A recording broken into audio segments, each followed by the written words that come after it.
Hop. Bugun FastAPI OAuth2 haqida gaplashamiz. Ya'ni Authentication and Authorization. Shular haqida gaplashamiz. Hop. Authentication va Authorization farqi. Authentication o'sha login. Siz kimligingizni aytasiz, ya'ni men So'zlaylik Usmonovman, shu meni akkauntimda misol uchun Telegramga login qilasiz, nomerlaringiz bilan o'sha kimligingizni isbotlash uchun nomerlaringizni berib kirasiz. Authorizationda esa sizga nimalar mumkin? Misol uchun men premium obunachisi bo'lsam, menga premium emojilar jo'natish mumkin yoki yana qanaqadir boshqacha featurelar men uchun enable qilingan. Shu authorization sizga nimalar mumkin va nimalar mumkin emasligini aytadigan narsa. Hop, shu authorizationni official documentationdan o'qib, hozir tushunishga harakat qilmoqchiman. Keyinchalik bitta yoki ikkita proyekt qilaman. Juda ham kichkina. O'zim documentationga qarab kodini yozib ko'raman. Hop, hozir birinchi o'rinda tushunishga harakat qilamiz. We are going to use FastAPI security utilities to get username and password. So it's when using password flows. Shu o'zini, men bilishim bo'yicha FastAPI o'zini OAuth2 degan shunaqa nimasi bor. Tayyor front-end deydi, shunaqa narsasi bor. O'zini official documentation uchun mana qanaqa ko'rinadi. O'zini shunaqa documentation bo'ladi, bilsalaring. Va shu yerda authentication va authorization shunaqa narsalarni tayyor chiqarib beradi, agar shu o'zinikini ishlatsak. Keyin bu yerda o'zimiz test qilib shunaqa narsalarni qilib ko'rsak bo'ladi.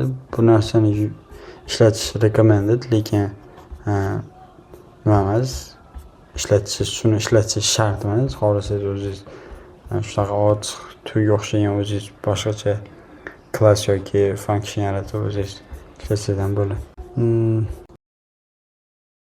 This is the part first. Hop. Buni shunchaki copy paste qilib qo'ymoqchi emasman. Shunchaki copy paste qilib qo'ymasdan o'zim qarab yozmoqchiman. Hech bo'lmaganda o'sha ozgina bo'lsa ham menda tushunish paydo bo'ladi. Mana buni o'chirib tashlaymiz. Yo'q, boshqa fayllarga deylik, main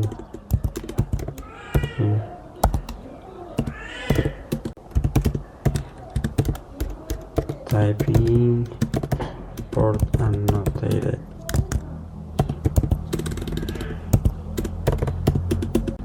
from API import band. Yani nimagadir bog'liq bo'lgan ishlatamiz deb aytdi. FastAPI o'zini tortib olamiz. HTTP exception, ya'ni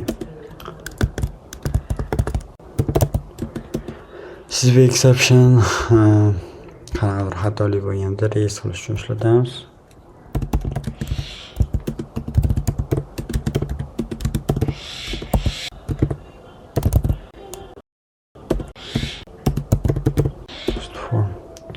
Hop, mana bu bearer degan narsa eng oxiridagi nimani anglatadiki, kimda shu bearer token bo'lsa, o'sha ishlata oladi. Misol uchun veb-saytlarga login qilganingizda ular sessiondan foydalanmaydi. Hozirgi yangi nimalar, yangi veb-saytlar ular sessiondan foydalanmaydi. Ular token ishlatadi. Bular odatda bearer token bo'lishi ham mumkin. Bearer tokenda sizga o'sha token yaratildi, keyinchalik kirganingizda yana o'sha token yuboriladi. Agar o'sha tokenni misol uchun kimgadir tashlab bersangiz, o'sha boshqa Amerikadagi inson ham ishlataveradi, uni farqi yo'q. Ya'ni kimda bo'lsa o'sha token o'sha ishlata oladi degan. Bularni aniq ma'nosini hozir bilmayman. Bularni hozir qidirib ko'ramiz, nima ma'no anglatishini.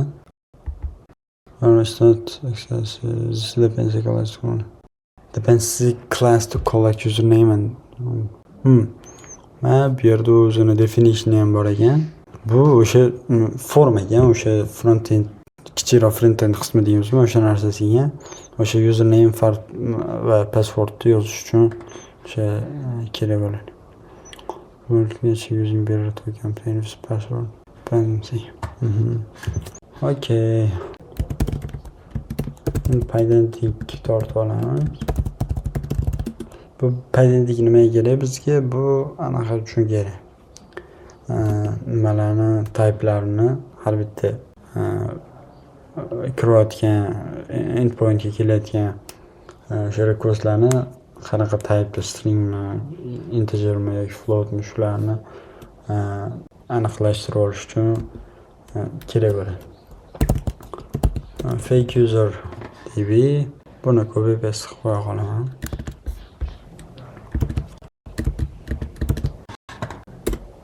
Bu yerlar.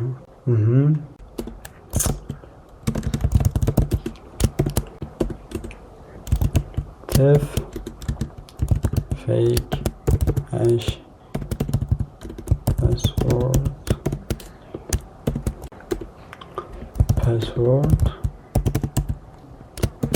string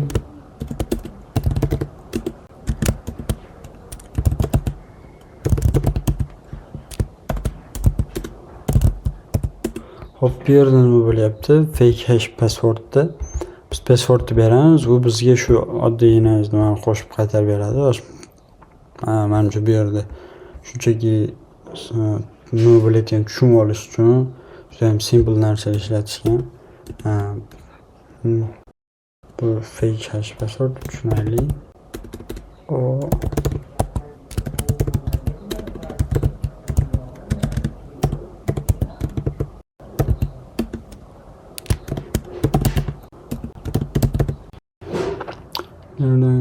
Token URL.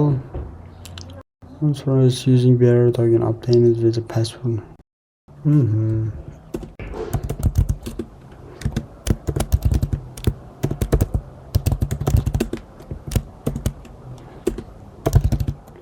Username string bo'lishi kerak. Email string. Optional agar nima holatda none. Agar default values ham bo'ladi. Full name string and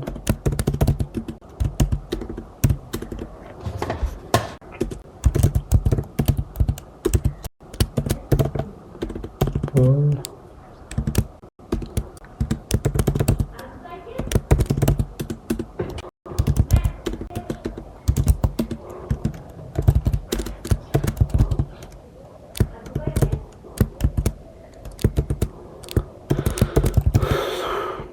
user shit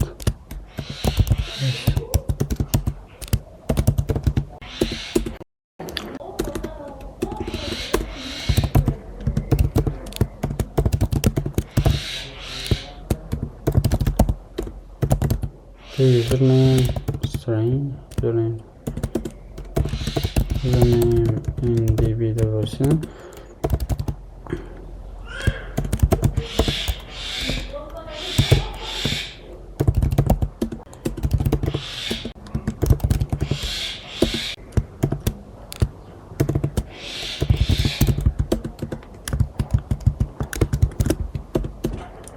Fake the code token.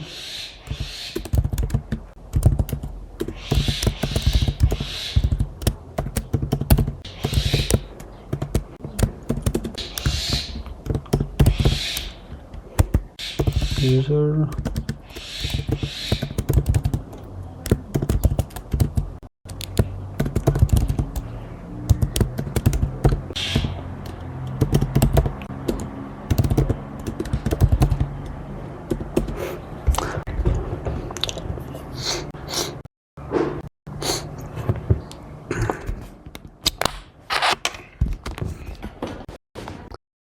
Annotated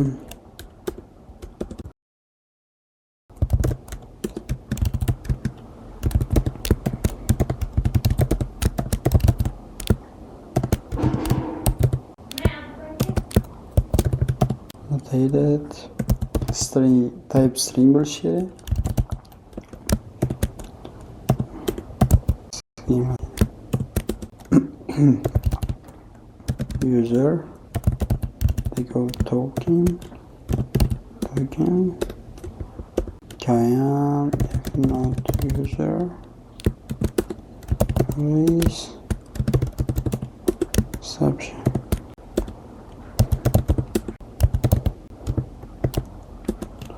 So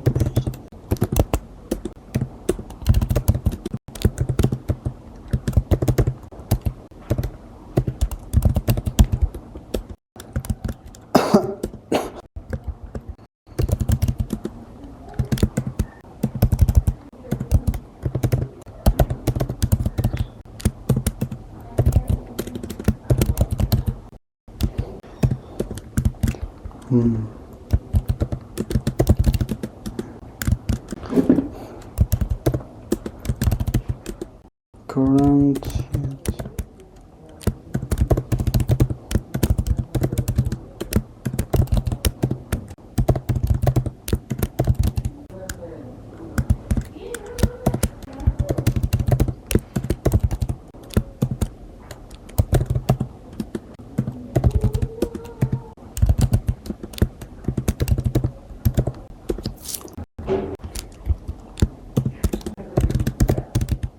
birinchi bu mana bu get current userga boradi. Biz current user berganimizni keyin agar bundan to'g'ri bo'lsa keyin bunga keladi.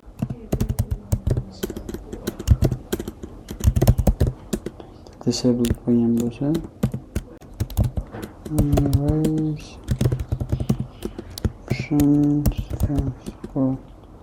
there is not found.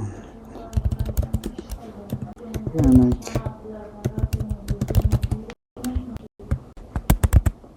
else agar bunaqa bo'lmasa current user'ni qaytaradi.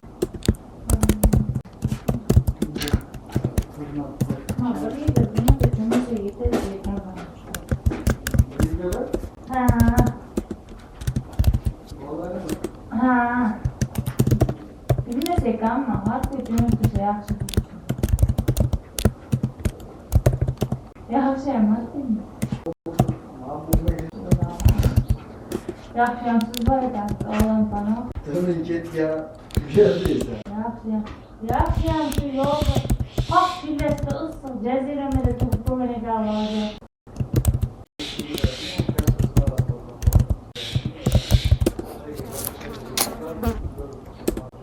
Hop. Yaxshi. Zaparamamlar ko'rsam hop qo'lini peshinlaydi. Hop. Hozir bu yerda shu password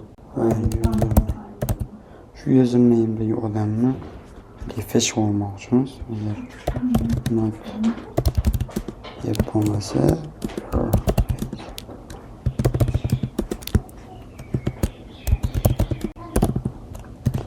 detail correct username password.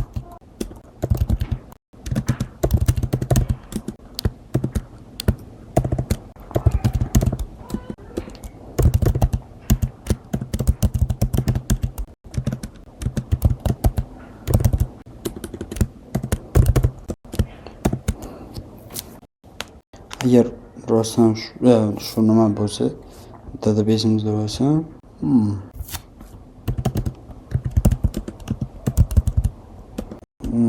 So'raylik.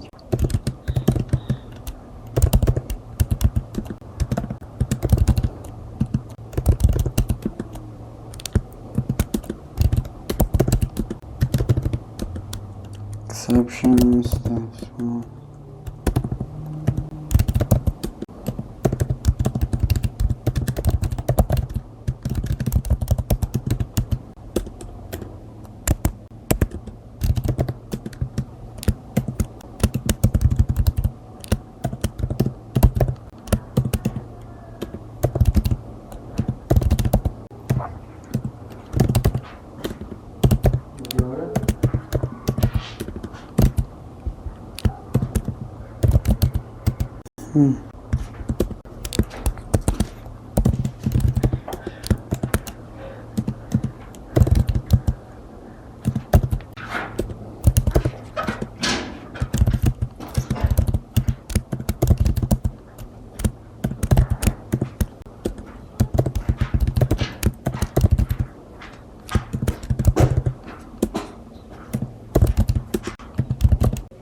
Nihoyat ko'chirib bo'ldim. Endi bu nima ma'no anglatishini, nimaga kerakligini ko'rib chiqamiz.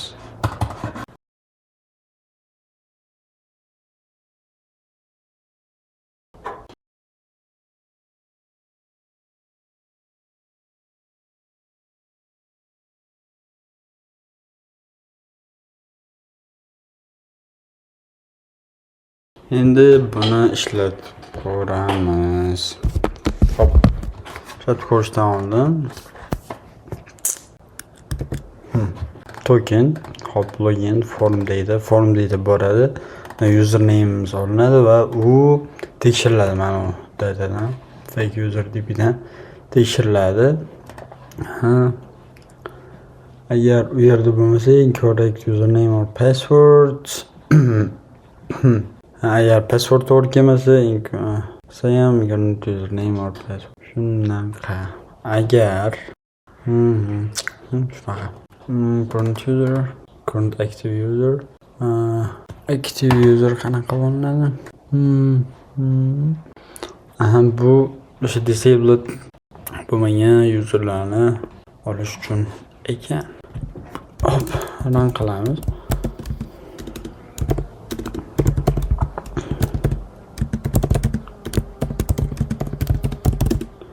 You current dash or app not phone. Oh, sorry. Main 2. Application startup complete.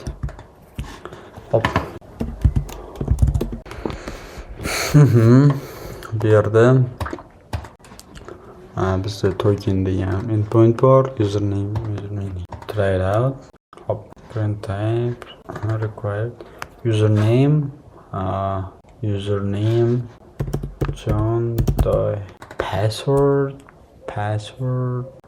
fake hashed to'plasak secret o'zi qoladi. Rat secret access token type. Hop, yep. Ishladi. Endi shu yerga boshqacha nimani qo'yib ko'raylik. Bitta nima harf qo'shib qo'ydim. Ya'ni noto'g'ri password. Unda incorrect username or password. Bu yoqda ham. Hop, endi bu endpoint ishlatib ko'ramiz. Not authenticate. Authorize username John Doe. Password sick. Close. Endi authenticate. Balki bu faqat o'sha nimalarni active userlarni qaytaradi. At least analyze secret. Endi user ismini ishlatamiz. Nimaga? Why? Tourisber. Balki noto'g'ri ko'chirgandirman. Masalan, ishdan ko'chirib ko'ramiz va analyze secret reload bo'ladi. Keyin biz ham bitta reload qo'shdan nima qilish kerak? Alice. Endi ishlash kerak. Agar biz noto'g'ri inactive user. Yep. Endi buni false qilib qo'ysak. Alice. Okay. Endi try it out.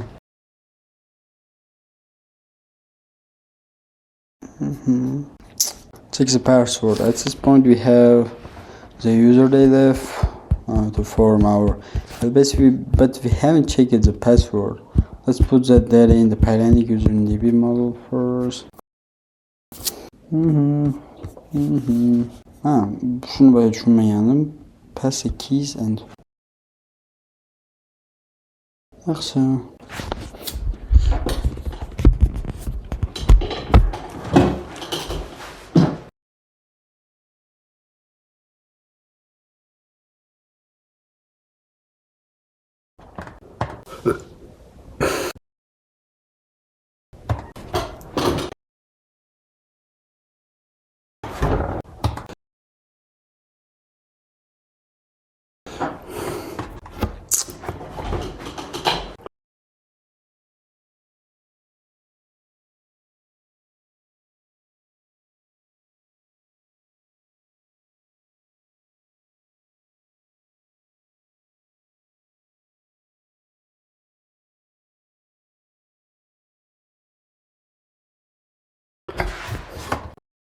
Okay, let's continue. So we learned about how it works with fake things like fake hash and fake user DB and something like that. We learned them here. Now let's learn about real OAuth2 with password and hashing security token. We'll learn. Okay. Now that we have all the security flow, let's make the application actually secure using JVT tokens and secure password hashing.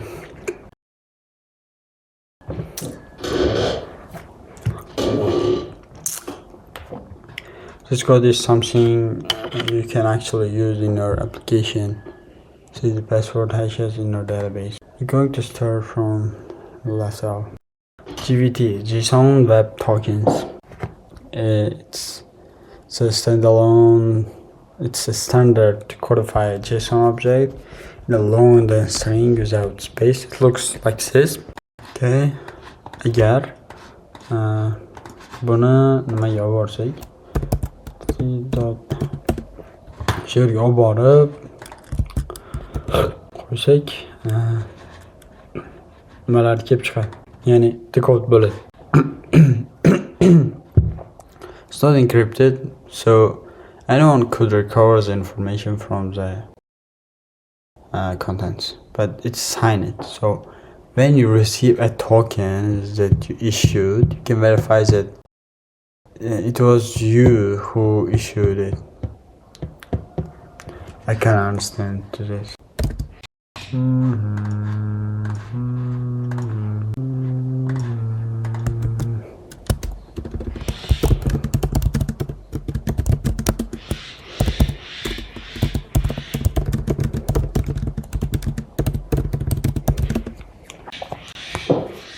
GDT is a compact way to pass verified information between two parties, usually client and server. Here's the key structure. 3 parts: header, payload, signature. Header, signature? Is this signature? What the fuck, bro? Signature, a cryptographic stamp created using secret element. Just think of anyone can decode a header, a payload, and read them. Put secrets side GVT. Sign it, not seal it. Signature proves a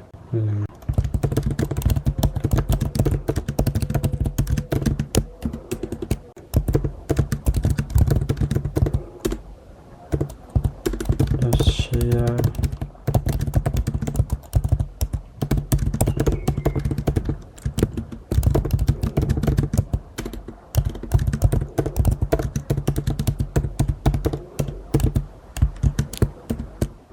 Ya'ni nimaga buni ishlatishimiz kerak? Baribir o'sha qanaqadir shifrlanmagan ekan. Shunchaki o'sha username bilan men password o'zini berib yuborsak bo'lmaydimi? Nega? O'shani savol qilib so'rayapman hozir. But davom etib turamiz. That way you can create tokens 1 week, and then when the user comes back the next day, this token, you know that user is logging into your system. After a week, token will be extra, then so it will not be refreshed. Then we'll have to sign in again to get a new token. And if the user tried to modify the token, to So you would be able to discover it because the signature wouldn't match. If you want to play with GVT, I can understand this part as well. I don't understand what sign means. What the hell? Why it's not? Suppose Wi-Fi is not working.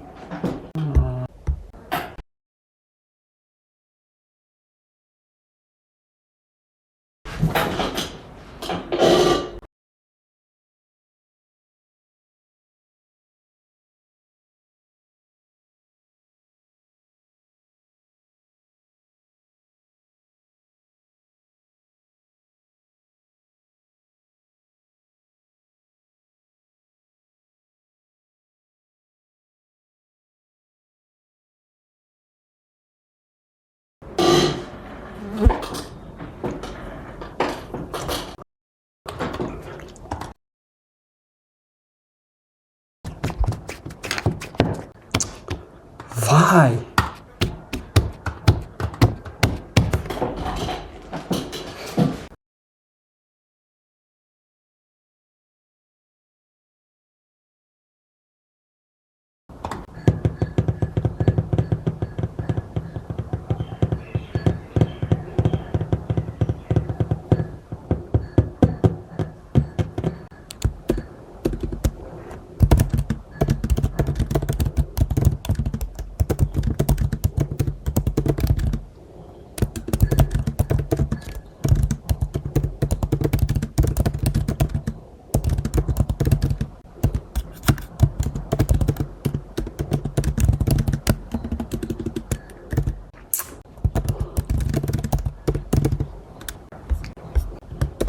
Okay. Untangled. You could technically but think about what that means in practice. Every single request carry your raw password. Server would have to check the password against the database on every single request. That's slow and hammers your database. Your password is now flying across the network constantly. Way more exposure than if password leaks, the attacker password panel will access forever. So inside the flow is the username, password once at login. Server checks it and if correct, hands you a token, the GVT. Think of it like temporary wristband that comes from.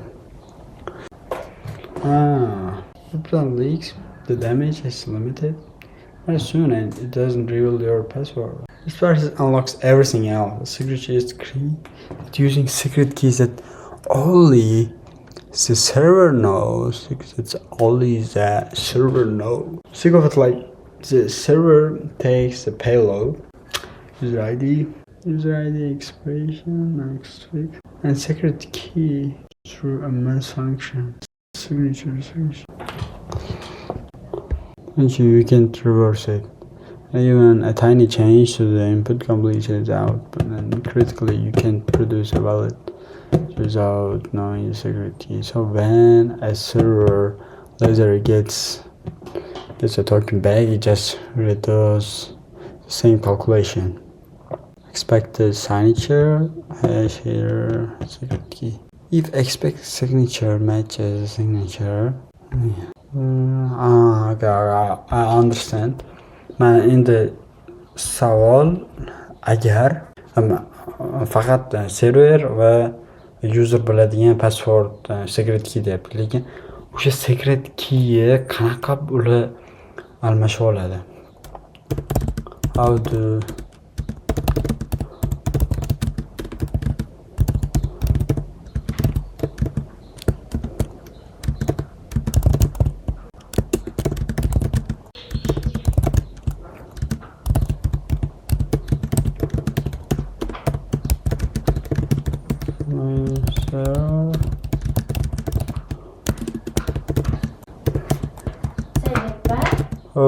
Osh bir yeysiniz, istammi? Yo'q, yeyman. Yo'q, bugun ovqatim yemadik, to'g'ri. kechki yerimiz. Explain, simple and sure. Gotcha. It's known only by the server, not the user. Nobody shares the secret, it never leaves the server. Here's a flow. When you set up your server, you generate a random secret key like this. The secret lives only in your server config, like .env. It is never sent anywhere, not to the browser. The app is nowhere. When a user logs in, the server uses the secret to sign the token. Secret sent, the server sends the token back to the user. The user just stores the token and makes the future requires server. Only the server can verify it because verification requires to use the secret, and only the server has this. User browsers never needs to verify anything. It just carries the token like a sealed envelope, and it can't open and sends it back. Imagine a bouncer. Okay, man tushundim. Bu example kerak ham yo'q. Okay, man tushundim. Davom etamiz. PyGVT'ni o'rnatib olamiz. We need to install PyGVT to generate, verify the GVT tokens in Python. Install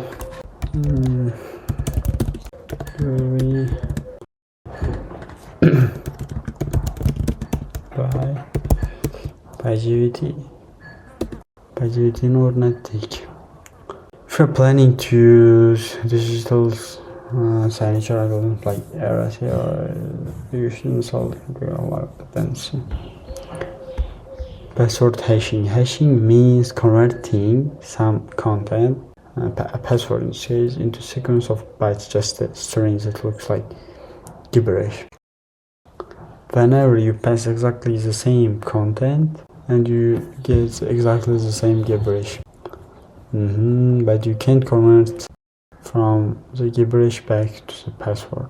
Yani aytyapti, hashingda misol uchun bizda shu secret degan nima bor, secret, passwordimiz secret.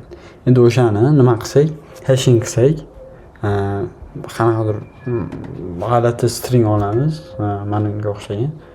Lekin uni qaytarib, orqasiga qaytarib shu secret holatiga keltirib bo'lmaydi. Uning uchun o'sha misol user login qiladi, sign up qiladi. O'sha sign up qilganda biz passwordini hashing qilib saqlaymiz.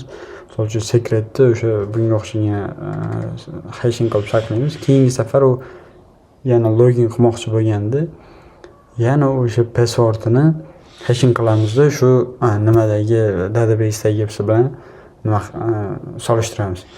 Ya'ni databasedagini olib, uni qayta o'z holiga keltirib solishtirmaymiz, chunki qaytarishga iloji yo'q. Okay. Probably secret Python. If your database is stolen, the thief won't have your users.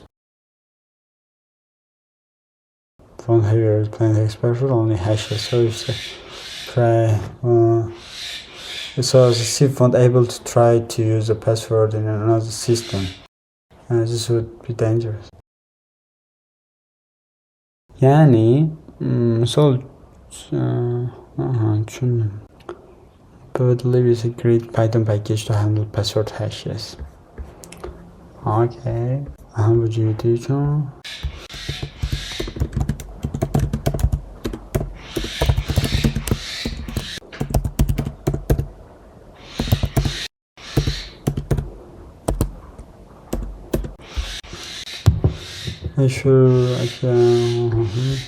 you could even configure it to be able to read passwords created by Django, a Flash, and many users.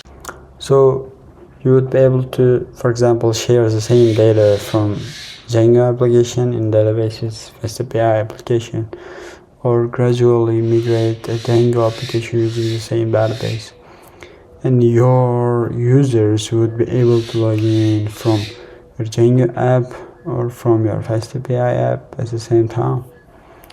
hash and verified passwords. First, the tools you need from Pivot Elite. Okay, good password hash instance. We recommend settings. It will use it for hashing and verifying password. Support vector hashing. Okay, create utility function to hash password coming from the user, and another utility to verify if a received password matches the hash stored, and another one to authenticate and return user. Okay, example olib ishlab ko'ramiz. Hashed password, something like that. When you call it a username that doesn't exist in the database, we still verify password against dummy hash. This ensures the endpoint takes roughly the same amount of time to respond. The name is valid or not, preventing timing attacks to be used to enumerate existing usernames. Wow, shunaqa texnikalar ham bor ekan, ya'ni bu nima bo'lmasa, if there is called with username that doesn't exist in the database, we still run a verify password against dummy hash. This ensures it takes roughly the same amount of time to respond. Name is valid or not, preventing timing attacks that could be used. Qanaqatta ekan? Shu haqida bitta izlanib ko'raylik. What kind of shit?